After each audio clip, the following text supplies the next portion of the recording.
Typhoon Goring, kumikilos na pahilaga at inaasang lalapit ito ng Basco Batanes sa susunod na 48 oras. At si 93W o Prehana, posibleng pumasok ng ating Philippine Area of Responsibility sa huling araw ng Agosto. Bagong low pressure area na si 94W na mataan sa Micronesian Islands. Kanlurang bahagi ng Southern Luzon at Visayas at ilang bahagi ng west portion sa Mindanao, asahan ng mga kalat na pag-ulan dulot ng inflow ng southwest monsoon at ng monsoon trap.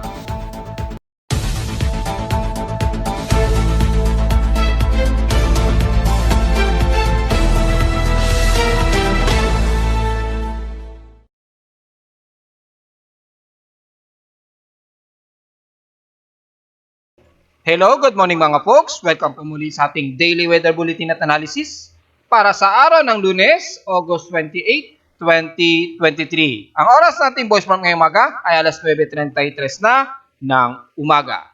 Kasalukuyang medyo bahagya at katamtaman na lagay ng panahon dito sa amin sa Caloocan City. So sa iba't ibang bahagi ng Metro Manila ay makakaranas muna ng medyo bahagya at katamtaman ang lagay.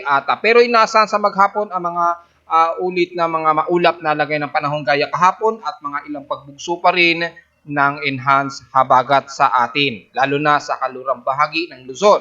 Makikita sa ating Doppler satellite o microwave imagery natin ay medyo kokonti lamang ang accumulation o saturation ng water vapor ngayon sa bahagi ng Southern Luzon at ilang bahagi ng kanluran ng Northwestern Luzon. Ay makikita mga ilang kalat-kalat na pag-ulan pa rin ang umiral, especially sa bahagi ng Zambales at ilang bahagi ng Pangasinan, kasama na ang Baguio City pataas ng Ilocos Norte. May mga ilang pagkilat ayon sa aking lightning detection system, at least mga 21 lightning strikes ito. Typically, mga baybayin nito ng bandang southwest ng Visayas at portions ng Palawan, dyan sa bahagi ng Coron, at ilang mga lightning strikes sa baybayin nito ng West Philippine Sea at dyan sa may bandang Philippine Sea sa silangan ng Aurora. At sa ngayon, sa ating current conditions ay overcast and gloomy, haze at mostly cloudy ang umiral daw sa amin sa Caloocan City base sa aking weather station, monitoring website. At so far ay may lowest temperature kaming naitala dito sa amin sa Caloocan. As of 2:23 AM, nasa 27.5 degrees Celsius ito. Kahapon nakapagtala kami ng medyo mataas na ito at 31.7 degrees Celsius. Pero comfortable nang maituturing ito sa amin. At 1:32 PM ito na itala na pinakamataas na temperatura. So ibig sabihin ng heat index ay although medyo mataas pa rin maikukonsidera na nasa 40.7 degrees Celsius ay maituturing na rin itong comfortable sa aming sa Caloocan City. Pero kung sisilipin natin ang huling heat index nationwide ni Pag-asa sa aking webpage na automatic na naka-data feed ito kahapon ng August 27 ay nangunguna sa may pinakamataas ang hinatuan sa Surigao del Sur na nasa 46 degrees Celsius ang init pandama sa kanila. Kung pangalawa lamang ang Katarman Northern Samar na may pinakamataas na nasa 43 degrees Celsius na ang init pandama sa kanila. So sa loob ng 3 araw ay nangunguna lamang ang Katarman Northern Samar na may pinakamataas ng temperatura sa loob ng 3 araw na nasa maximum of 50 degrees Celsius ang kanilang heat index noong August 25, 2023. At balik tayo sa ating dashboard. And so far, ang PH6 sims natin in past 24 hours nanguna sa temperatura o alinsangan ng Infanta, Quezon na nasa 37.5 degrees Celsius. Ang grabing init nito despite na inuulan sa bahagi ng Southern Luzon at ilang parte ng Luzon ay umabot pa rin sa 37.5 degrees Celsius ang grabing init na temperatura dyan. Ibig sabihin lamang ay hindi nagpatinag ang epekto ng El Nino sa bansa despite na maulap at mga nakakaranas ng mga ilang kalat-kalat na pag-ulan sa bahagi ng Luzon area. So despite na inuulan tayo at malapit ang range ni Typhoon Goring sa bahagi ng Luzon at sa bahaging Quezon Province ay nagawa pa ring magpataas ng temperatura o alinsangan lalo na sa may Infanta Quezon na umabot ng 37.5 degrees Celsius ang grabeng alinsangan na naitala sa kanila. Sa lowest temperature sa Baguio City ay nanatiling mababa at 16.8 degrees Celsius, so halos 17 degrees Celsius pa rin, constant sa Baguio City na pinakamababang temperatura sa buong bansa. At pero the same time, inuulan din sa Baguio City na may pinakamataas so far in past 24 hours na nasa 107 mm ang total rainfall. Kahapon kami sa Caloocan City ay mahina pa rin ang mga pagkulan namin na nasa 1.5 mm lamang ang total rainfall sa amin. So sa halos isang linggo ay total of 11.4 mm lamang ang total na inulan sa amin. So despite na may bagyo tayo malapit dito sa amin sa Caloocan, ay hindi kami nakaranas ng matinding moderate man lang o heavy rain showers sa nakalipas na 7 araw. So lumalabas sa buong Agosto sa amin sa Caloocan ay way below average rainfall ang aming naitala sa Caloocan City sa ngayon dahil magkakatapusan na. May tuturing na way below normal average, way below average ang aming total rainfall. So nangangulagan lamang ang matinding epekto na ng peak ng El Nino sa atin sa bansa. Sa ating outside humidity, nasa 79% so far ang outside humidity base sa aking weather station. Bumababa ito ng 1% since last hour. Pero dahil may presensya pa rin, at least ni Typhoon Goring, malapit sa vicinity pa rin, at least mga within 600 km mula sa amin sa Caloocan or around mga 800 km dahil medyo lumayo na kasi ito sa may Eastern Luzon. Diyan sa bahagi ng Aurora ay nasa current of 1,003 hectopascals ang atmospheric pressure dito sa amin sa weather station sa Caloocan City. Nangangulagan pa rin na malapit ang range o malapit pa rin sa range ng Metro Manila itong si Typhoon Goring. Sa ating high tide and low tide status, so far, mayroon tayong 6 hours and 19 minutes para mag-low tide. So, kasalukuyan ay nasa peak tayo ng high tide dyan sa Manila Bay. So, sa mga harvesters natin ay take note po. Ingat na lamang sa mga medyo maalon at bugso ng hangin. Wala tayong maiko-comment sa air quality na natiling maganda po ang ating air concentration sa nakalipas na 7 araw. Good news naman yan. At sa ating almanac sa mga bibiyahing ngayong araw ng Lunes, holiday yata ngayon, National Heroes Day. So, maaaring may mga ilan lamang na may pasok. At sumikat pong haring araw kaninang 5:43 AM at inasahan lulubog ito mamayang 6:11 PM. At ang ating waxing ramos halos magpo-full moon na at 88% illuminated na po ang buwan. Ay sisikat po mamayang hapon, 3:54 PM ang buwan at lulubog naman ito kinabukasan na ng madaling araw, 3:25 AM. At sa ating local weather outlook, para ngayong Lunes at Martes na po ito ay nasa magiging maulap ang himpapawirin pa rin. Halos maghapon, gaya kahapon, may mga bugso pa rin ng hangin at mga inaasang localized thunderstorms. Tsansa na pag-ulan, 100% pa rin. Ganon din bukas. Halos stationary din hanggang bukas ng Martes. At yung ating 2-day temperature forecast ay nasa 31 to 30 degrees Celsius hanggang bukas na po yan ng Martes. At lowest temperature expected ay nasa 25 to 26 degrees Celsius. Pero sa ating local weather advisory, auto-generated ito mula sa data feed ni Pag-asa. Kaninang 3 o'clock AM na na-record nila ang pagtala pero na-broadcast nila ito 4 o'clock AM ngayong araw. Namataan daw nila ang sentro ng mata ni Typhoon Goring na ibinaba na nga nila. Dahil supposed to be on my analysis, hindi naman talaga siya umabot ng super typhoon. Pero dahil official si Pag-asa, ay dapat natin itong sundin pa rin. Pero ibinaba rin agad nila ito sa typhoon category itong si Goring kaninang alas 3 ng madaling araw na nasa estimated na layo na 210 km silangan ng Kasiguran Aurora na may maximum sustained winds of 175 km per hour. Malapit sa gitna at bugsong umaabot ng 215 km per hour, which is yan talaga yung recorded ng aking tropical cyclone sector kahapon. Pinakamataas na ang maximum of 175 km per hour, yung kanyang 10-minute average wind speed. Kaya hindi ko talaga siya maituturing na super typhoon base sa aking tropical cyclone sector. Maging si JMA, hindi nila ito itinaas, o Japan Meteorological Agency, hindi nila ito itinaas as super typhoon category. So, Hindi ko alam kung ano ang basihan ni Pag-asa, bakit nila ito itinaas bilang super typhoon. Pero dahil official nga po sila, ito'y ating ay gagalang at susundin. However, kumikilos ito pa-east southeastward sa bilis na 15 km an hour. So medyo bumibilis ang kilos ni Goring ayon sa tala ni Pag-asa.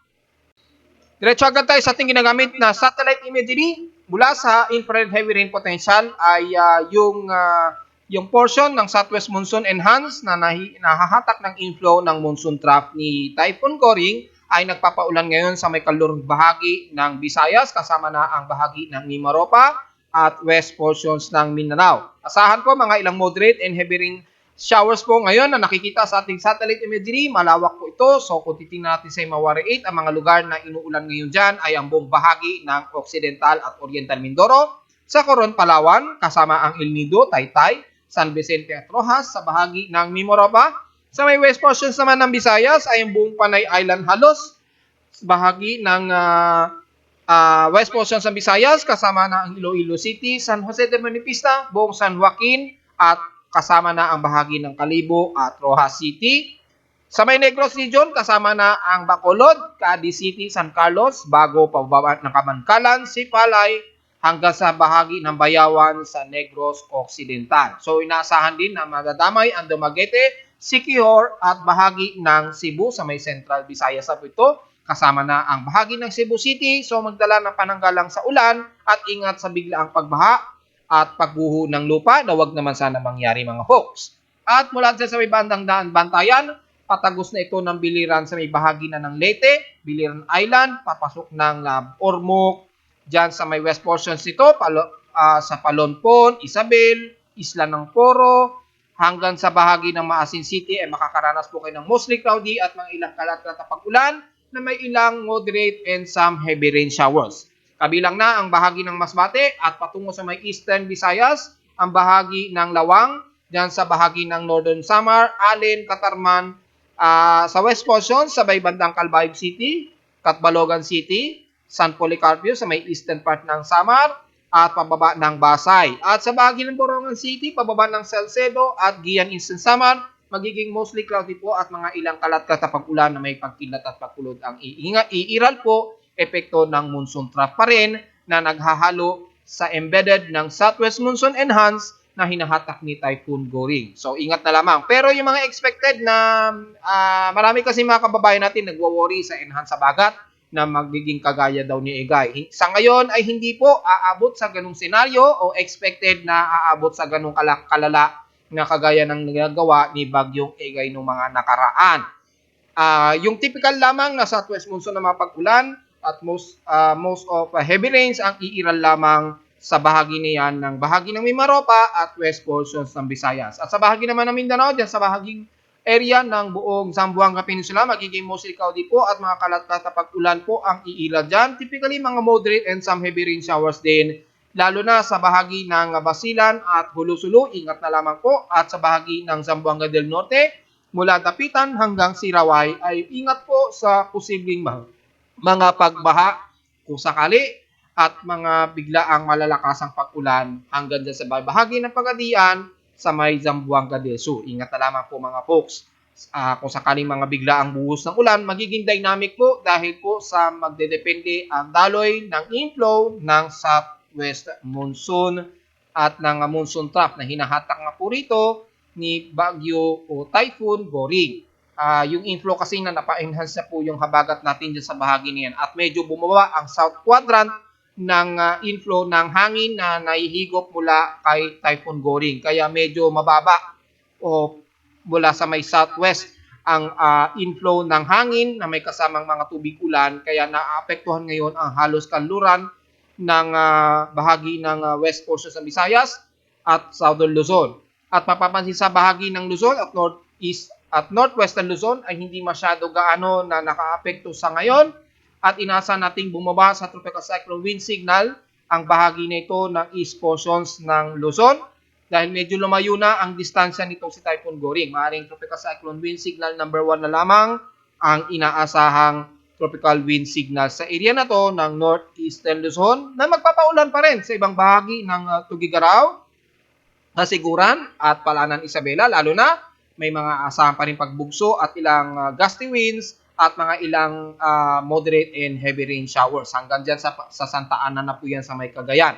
Sa may west portion sa Luzon, dyan sa may Zambales, magiging kalat-kalat din muna ang mga pag-ulan na may ilang pagbugso pa rin ng hangin o gusty winds, epekto ng ating southwest monsoon enhanced hanggang dyan sa bahagi ng Ilocos Sur at bahagi ng Benguet at Baguio City. Makakaranas pa rin kayo ng mga ilang kalat-kalat na pag-ulan dyan. So kasama ang bahagi ng La Union at bahagi ng Pangasinan. So lahat ng areas na yan magiging maulan pa rin pero hindi gaya kahapon na mas malala. Medyo bawas na po ngayong araw dahil medyo lumayo na ang distansya nitong si Goring. Pero expected pa rin yung paghigop sa habagat ay babalik yan kapag ito ay tumaas na ng bahagya pa north o northwestward. Dito kung babalik uli siya dito sa bahagi ng portion ng Santa Ana, Cagayan, tataas uli yung inflow ng enhanced habagat na mahihigop niya. So babalik na naman sa uulanin ang bahagi ng kanluran ng northwestern Luzon within 24 to 48 hour period. Sa ngayon, medyo mababa pa ang quadrant ng inflow ng hangin kaya nakakaranas ng mga matitinding pag-ulan ng bahagi ng Palawan o ng Mimaropa at west portions ng Visayas, kabilang na ang Central Visayas at ilang portion ng Eastern Visayas at west portions ng Mindanao. So sa bahagi ng Calabarzon, kung gusto malaman, ay magiging maulap po at mga ilang katamtaman ang lagay ng panahon pero may mga kalat-kalat at isolated rain showers pa rin ang iiral hanggang sa buong Kabikulan na po yan. Epekto ng ating southwest monsoon inflow na nadadamay sa inflow ng hangin kaya makakaranas po ng mga ilang kalat-kalat na ulan ang bahagi ng Camarines Norte kasama na ang buong Legazpi, Sorsogon, maging ang Catanduanes Island. Sa may Southern Luzon, kabilang na ang Marinduque, Romblon at Masbate. Nabanggit ko na nga po kanina dahil damay po sa naaabutan ng moderate and heavy rain showers dyan. Sa Burias Island at ilang bahagi nga ng dyan sa may Sibuyan Island rather.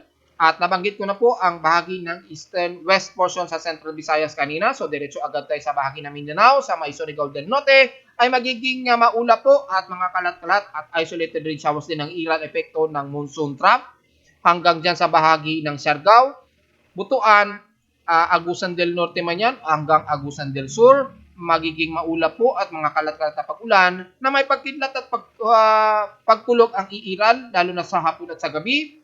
And the rest ng Northern Mindanao sa area na ito mula Butuan, Cagayan de Oro hanggang Iligan ay magiging maulap po at mga isolated scattered rain showers din po ang iiral dahil sa epekto ng monsoon trap. Pero makakaasa kayo na medyo mataas ang heat index pa rin dyan despite na magiging maulap dahil sa epekto ng ating peak ng El Nino hanggang dyan sa bahagi ng Bukidnon, maging dyan sa parte ng Campos de la Valley at sakop ng Davao Region hanggang dyan sa bahagi ng Sorsogon, magiging part dito mo silikaw din po at scattered rain showers po na may mga ilang pagkidlat at pagkulog ang iiral maging sa hapon o sa gabi. So, sa mga kababayan natin sa Mindanao, despite na medyo mataas ang temperatura, ay magdala na lamang po ng pananggalang sa tinding sikat ng araw maghapon.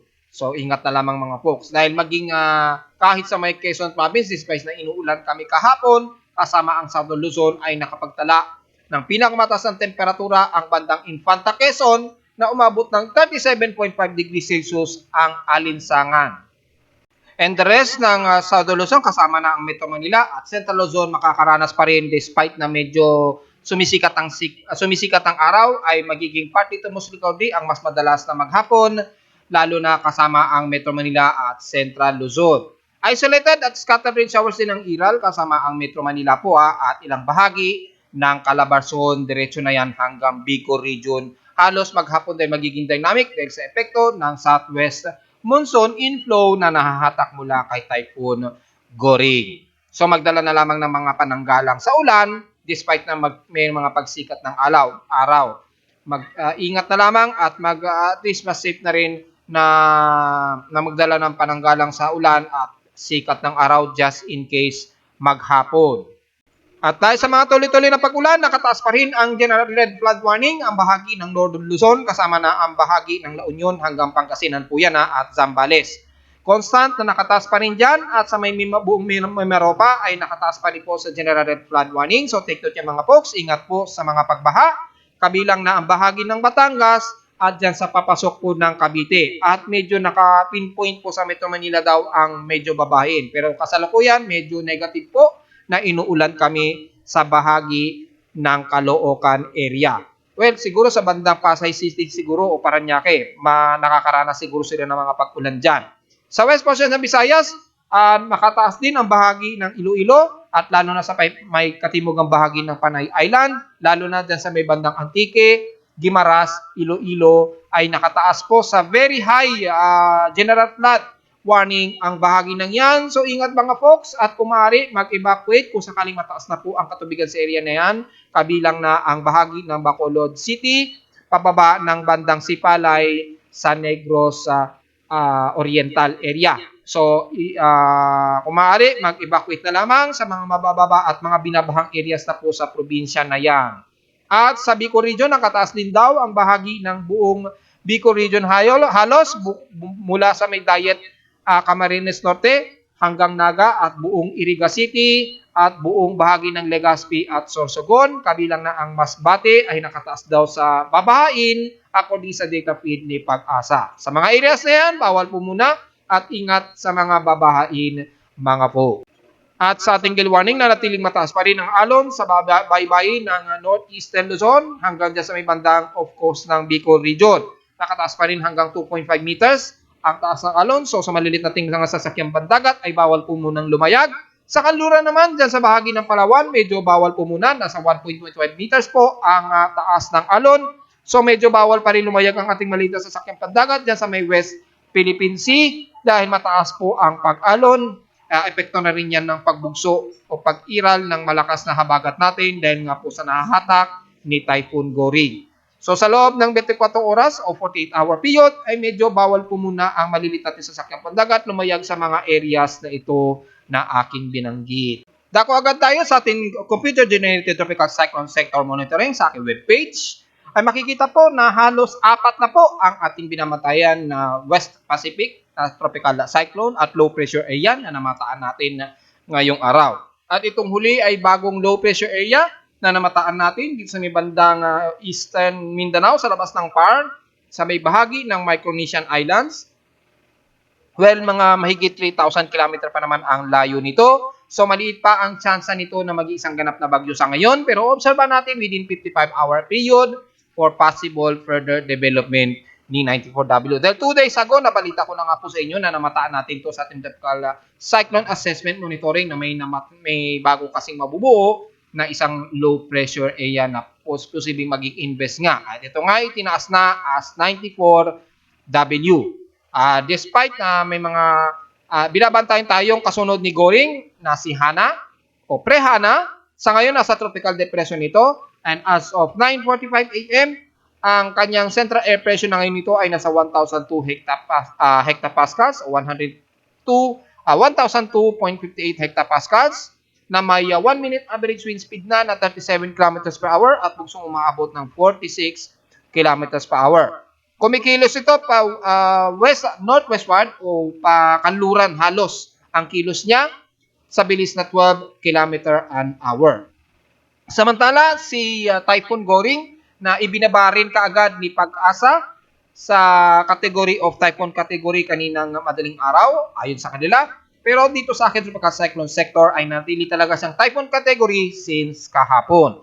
At sa ngayon, as of 9:45 AM, ang kanyang central air pressure na ngayon ni Goring ay nasa 939 o halos nasa 940 hectopascals na po ito na natiling typhoon category number 4 na ang kanyang 10-minute average wind speed at 160 km per hour at bugsong umaabot ng 198 km per hour. Bumibilis na po ang kilos niya talaga.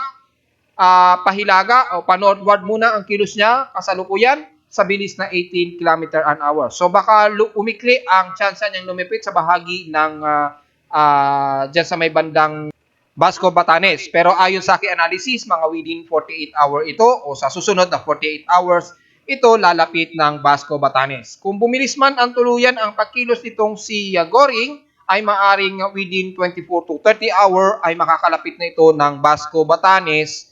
So halos one day at kalahati na ito ay babaybay palapit ng Basco, Batanes. So sa mga taga Basco, Batanes, hindi pa po tapos ang laban dahil dadaan uli ang mata ni Goring dyan sa area ninyo sa mga susunod na araw o sa mga susunod na 30-hour period kung ito ay manatiling mabilis ang kanyang pagkilos sa 18 km an hour. So paghandaan pa rin mga folks. At sa ngayon, atong si Bagyong Goring o Typhoon Goring namataan pa rin ng sentro as of 9:45 AM ay namataan ng sentro na ngayon na mata ni Typhoon Goring na sa layong 208 km silangan ng Palanan, Isabela. So bahagyang lumayo na po talaga ito. Pero dahan-dahan ulit itong kikilos pa northwestward mga within 24-hour period. At dediretso ito sa direksyon nito patungo sa bahagi ng Basco, Batanes dito. Ayan o, kikilos ito. Ngayon, medyo northward muna kilos niya. Then, bigla siyang kakabig pa north-northwest, papunta sa direksyon ng Basco, Batanes. Yan. Ayon yan sa magiging track forecast niya at ayon sa aking automatic ensemble forecast system. Yan.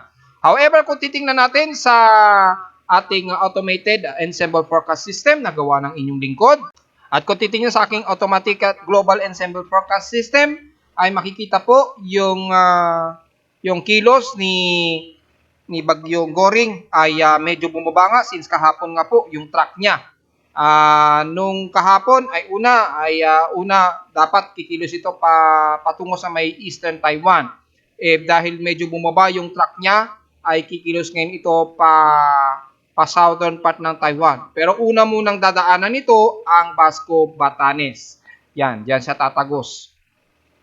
So sa loob ng 30-hour period ay maaaring nandito na ito sa baybayin ng Basco, Batanes. So sa mga taga Basco, Batanes, paghandaan na lamang po ang paglapit muli ni Typhoon Goring dyan sa area na yan ha mga folks.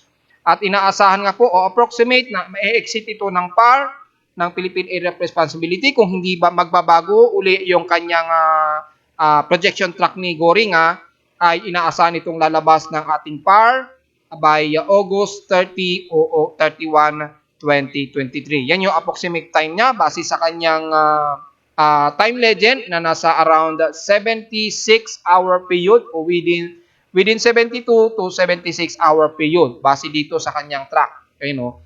Yan yung mga oras. Oras kasi po yan eh. So within 72 to 76 hours ay inaasang lalabas nito ng ating Philippine Area of Responsibility. So posible nga around mga August 30 o 31, 2023 ito lalabas ng ating PAR. Depende yan kung mas bumilis ang kilos niya ay baka mapaaga ang pag-exit niya ng PAR. So yun yung approximate time niya ha.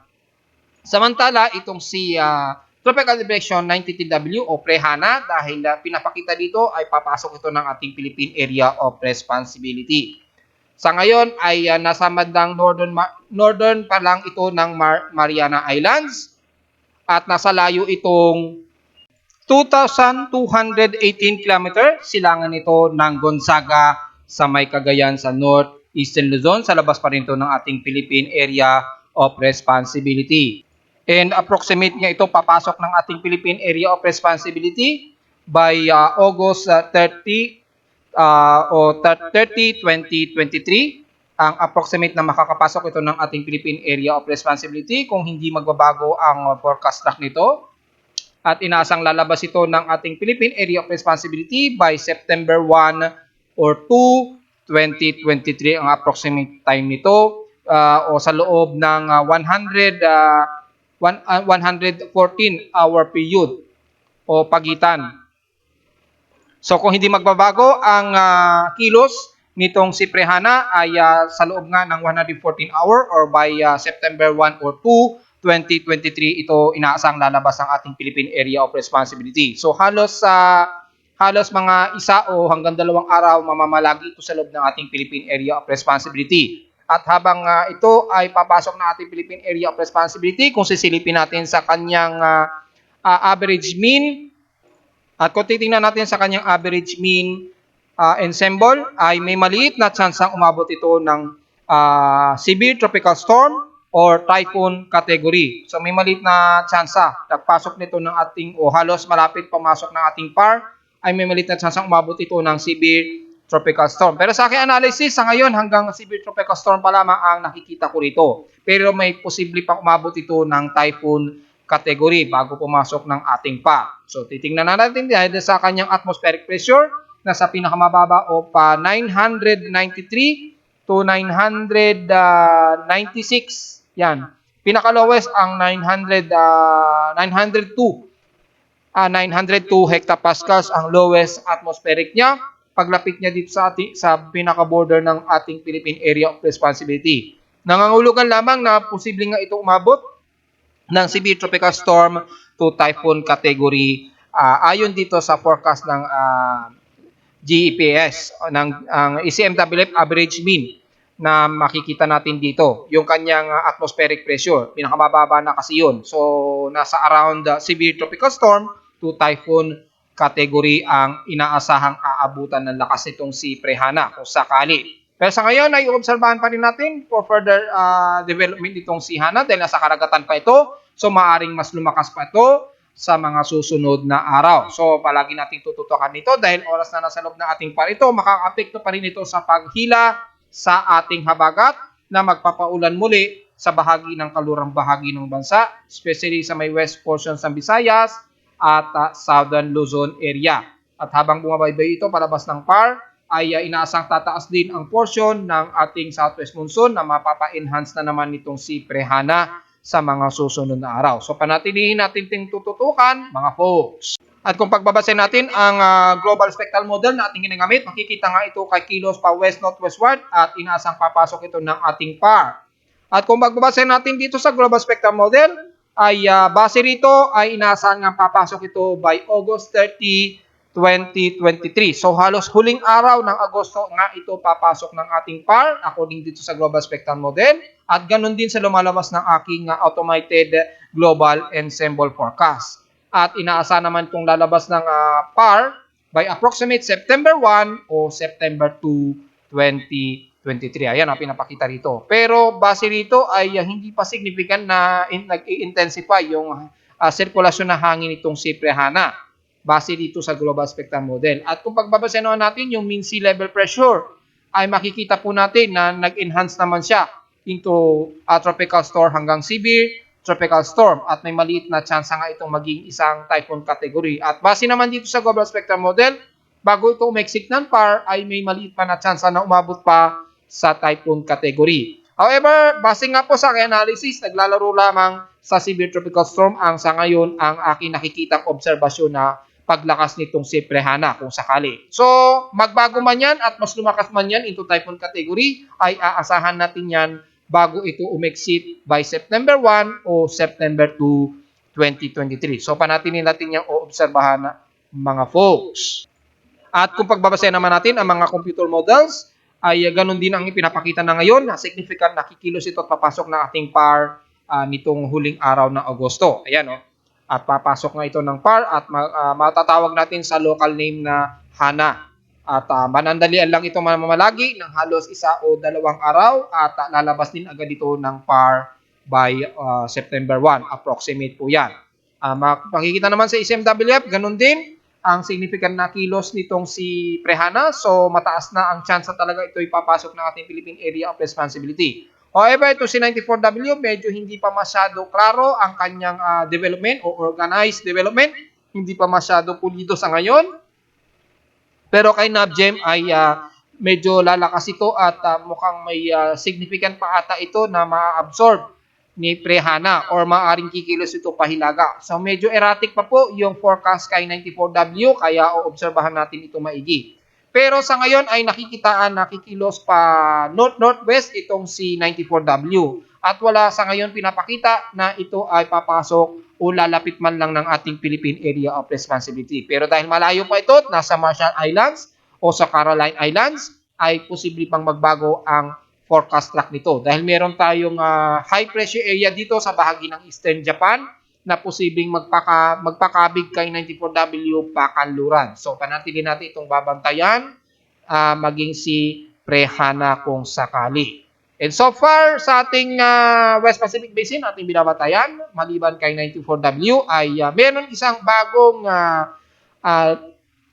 mataas ang anomaly na rin, at least nasa 30%. Pero halos labas na ito ng Mid-Pacific. Halos border ng Mid-Pacific. Well, kung ito ay maging invest na nasa loob ng ating West Pacific Basin, ay posibleng tawagin ito as 95W kung sakali. Pero kung hindi, baka magiging Eastern Pacific invest ito. Baka magiging Eastern Pacific cyclone ito. Well, titingnan natin, very critical po eh. Halos nasa border ito ng international dateline Itong isang bagong anomaly. Pero just in case na pasok ito sa Western Pacific, posibleng tawagin itong si 95W. Pero sobrang layo nito.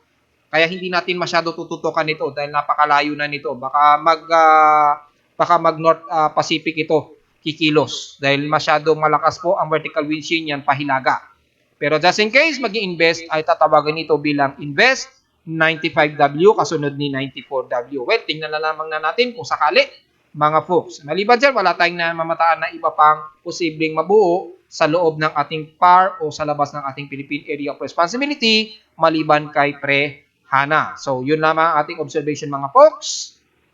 At narito naman ating 3-day weather forecast para sa araw ng Lunes, August 28, 2023.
At hanggang dito na lang po ating daily weather bulletin at analysis para sa araw ng Lunes, August 28, 2023. Huwag po kalilimutan na mag-like, share, and subscribe po sa ating YouTube channel at visit lamang anytime sa aking website na www.pimoweather.com para sa may mga detalye na hindi natin nabanggit ngayong umaga sa ating report. Makikita naman yan sa aking website anytime na kahit tulog ang inyong lingkod, automatic na napipid yan ng aking website. At sa mga gustong malaman ang detalye mula sa aking weather station at sa mga ibang data feeds mula sa iba't ibang weather agencies. Maraming salamat po mga folks at magandang araw po sa ating lahat.